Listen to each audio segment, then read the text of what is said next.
547, welcome back, everybody. It was 1 year ago today that a high school senior from Sharon Springs died when he was taken off life support after collapsing during a football game the night before. And Luke Shem was just weeks from his 18th birthday when the unimaginable happened on his home turf.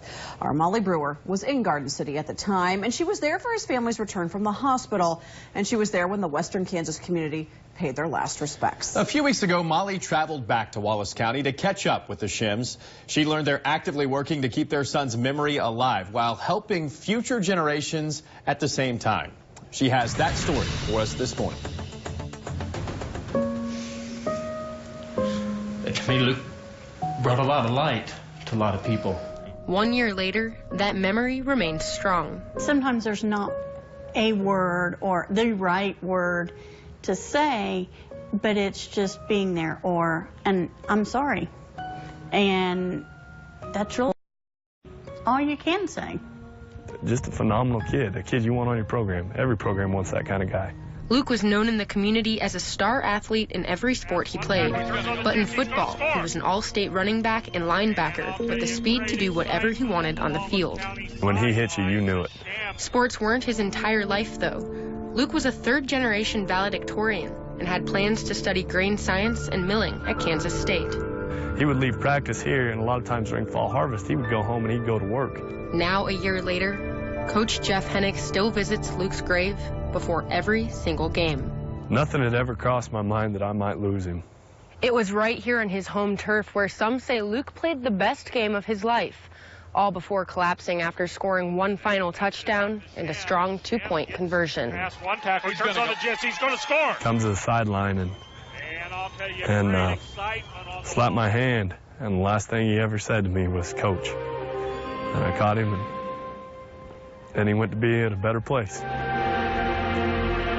The final report came back that no, it was a single impact. It was not a second impact. It was not because of a previous concussion. It was a single impact. The Shems waited 6 months for those autopsy results. It's a freak instance.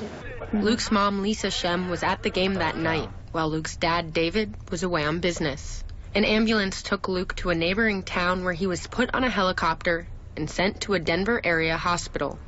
That process alone took several hours. After making it to Denver and learning the news, David asked the neurosurgeon, if the football field would have been across the street from the hospital, what could have you done? And his answer was nothing.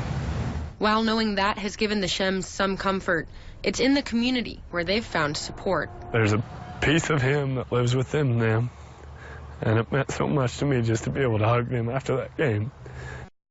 A year ago, I couldn't hug my guy anymore. The Shems received letters, cards, and financial donations from around the country, even as far as Germany. Instead of using the money for Luke's services, the Shems wanted to see their son live on through his peers. Peers like Ryan, now a freshman at University of Colorado at Colorado Springs, and one of Luke's best friends. Sure did one heck of an impact to live up to in 17 years. And Jaden, a freshman at Fort Hays who says she and Luke were inseparable. I really looked up to him, I guess you could say. Both are recipients of the Luke Shem Live the Legacy Scholarship. They understood that while they continue their journey through life, that they've got to remember it's about impacting other people around them. The Shems set aside $5,500 and awarded that money to 6 seniors. After sending the application out to area schools, they received around 60 applicants. It's also obviously to us, with all the letters we received and even the applicants, the impact that he had beyond the school. Yeah. But the recipients weren't chosen based on grades or test scores. Instead, they had to answer, what does it mean to live a legacy or leave a legacy? Do everything to the fullest, give it your all, and even when you're not sure if you're doing the right thing, believe in yourself because you're doing the right thing. You leave a legacy no matter what you do. But you can impact through good or through bad, and your legacy depends on that. For the Shems, he brought light to people, and he tried to inspire and move people to be better than what they are, as he tried to be better than what he was. And that's what his legacy left, and that's what I want to see his legacy continue to be, is to help people to be better than what they are. In Wallace County, Molly Brewer, KSN News. And the Shem family is still receiving donations for the Luke Shem Leave the Legacy Scholarship, and we have a link to that page on our website at ksn.com. Boy, your heart just absolutely still aches for the family. But you can tell that there are people, it's one foot in front of the other every day, and they are committed to, Luke's legacy is never going away. Yeah.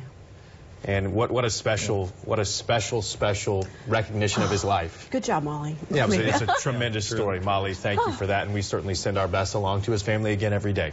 And we are back with much more of Kansas Today right after this.